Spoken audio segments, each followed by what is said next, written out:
Hey everybody, this is General Blue talking in post for this particular video.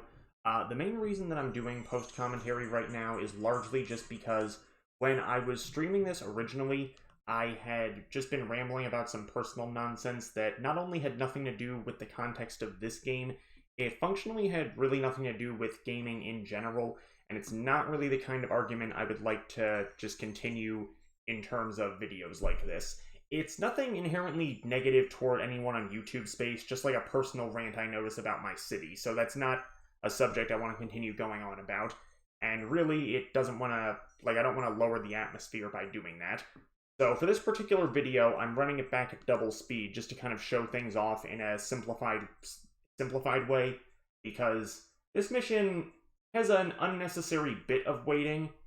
So something that's kind of unique about it is the recruitable monster appears at a set point in game time, but unlike the Emperor mission where Joey and Mai, they appear at a set time, but they'll still join your party if you just beat the mission before that point in the in-game clock, this recruitable monster will not show up if you beat the mission quickly.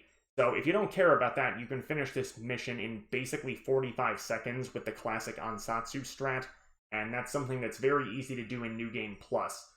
Now, the monster is Dark Magician Girl, and she has a lot of power throughout this game, not just because of her ability to use strong magic, but also because she enables a special double attack that we'll have access to a little bit later.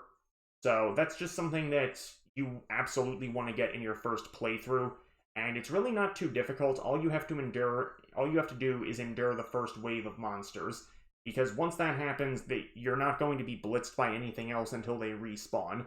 Now, the downside with that is you have to wait out the first wave of monsters, because she's not going to appear until, I believe it's noon on the timer, and it's only like 10 a.m. according to it right now. So that's a pretty significant gap in time that we have to just deal with this.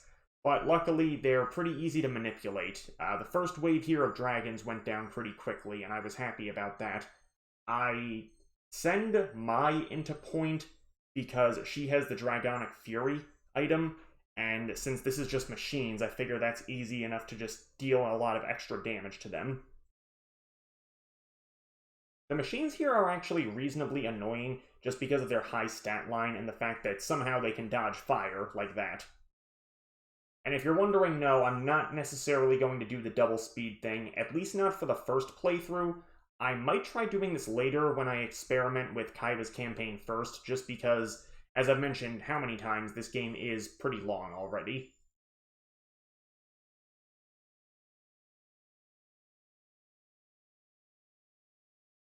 Yeah, Slot Machine having red medicine is a bit of a pain in the behind. Luckily, it wasted the first red medicine because it was just below half HP there. So, I mean, at the very least, it wasn't an aggressive move. Labyrinth Tank is pretty annoying, and you'll start seeing this sucker more and more as the game progresses. I mentioned way back in Chapter 4 that Slot Machine appearing that early in the game was kind of a problem, just because of the high stat line. But really, we're at the point where monsters that have around 2,000 base attack in the actual card, they're going to be appearing a lot more frequently. Or if it is a weak monster, you just kind of have to suck it up and deal with them being at a higher level, of course. Now, Mai's Harpy Lady is just narrowly able to do enough damage to the Slot Machine here to take it down, which was actually kind of lucky, otherwise it would have fully red medicined in the next fight. Mai lost from points, but that's not really the issue right now, because that's still enough time for me to just tag somebody out and take over.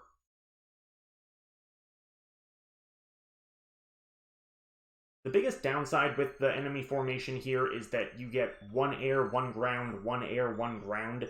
So trying to set up the cannons, I mean, you'd have to waste both if you wanted to do it, and you'd really only get 1 use out of each of them. I don't think you need any of the defensive cannons. In fact, I used them surprisingly little in this entire playthrough, considering everything going on. But even in a casual playthrough, they're only really good for, like, the first enemy in a wave that hits you. Even then, they don't always work, because sometimes they'll be, like, right outside your gate, which is something you're going to see in just a few missions anyway. And then, when you do use them, they take such a long time to recharge. If an enemy respawns, because it's been so long in the game map, then yeah, they'll be useful there, but the thing is, enemy marshals respawn with 50% HP, and the cannons take away about 70% of their max HP, I believe, give or take. So the cannons will actually insta-finish off the revived opponent, which sounds good until you remember then that means you don't get any experience.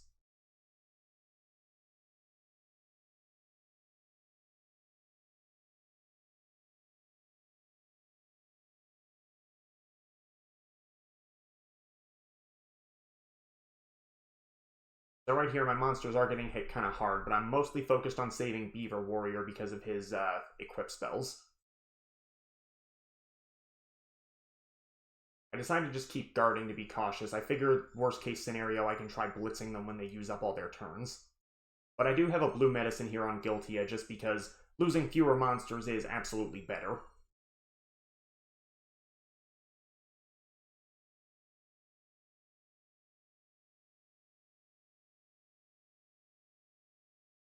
So we do all that just for Beaver Warrior to get in 2 strong swings. Seems like a waste of effort, but we are going to just tag Fizdiz out, so that makes things a lot easier. As long as you can endure, then it is absolutely worth it, because even a single level up like that gives you another move. Now, I keep referring to them as moves, but I had to look into it. The game officially refers to your stars as action points, which I guess that makes sense, but I don't know, it's just faster to say your moves.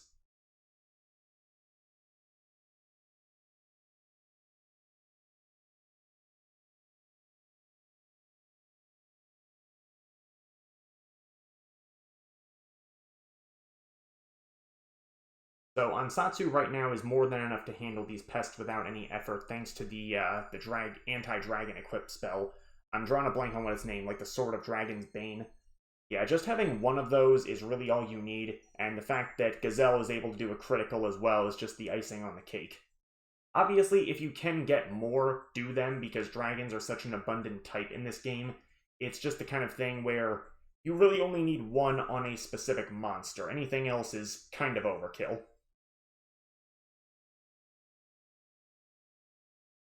And there were a lot of instances during this chapter where I was unsuccessful in getting a marshal into the base, like, right as a fight began. I had tried to get Yugi in there to give the Dark Magician some additional levels, but I was just a hair too slow.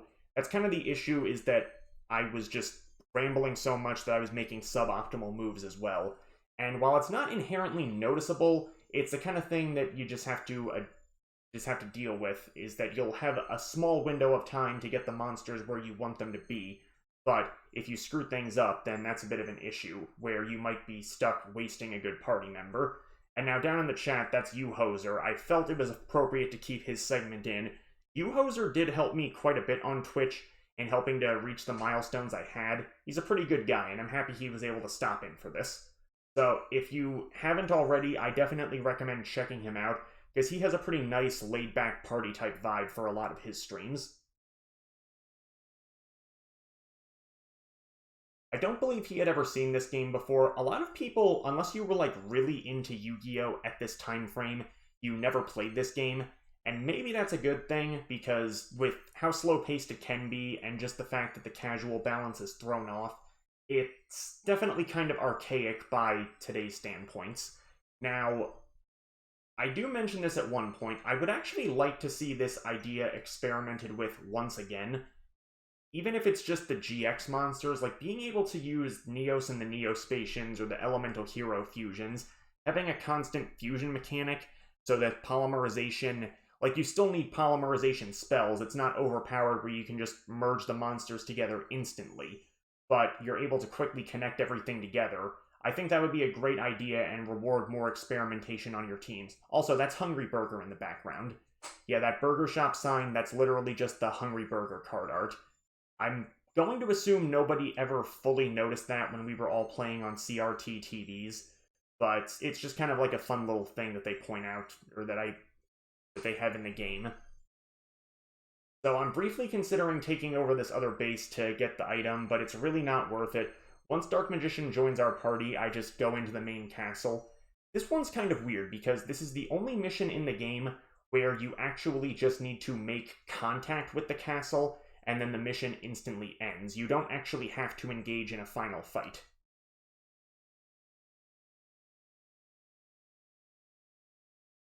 I think they do that just for the sake of throwing you a curveball in terms of plot, but this has repercussions later that are going to be discussed. So yeah, it doesn't matter who makes contact. Also, I forgot to mention, Dark Magician does need to be in somebody's party for Dark Magician Girl to appear. If Dark Magician loses all HP, I think it still works, but I don't know. Anyway, we continue on to the next mission from here.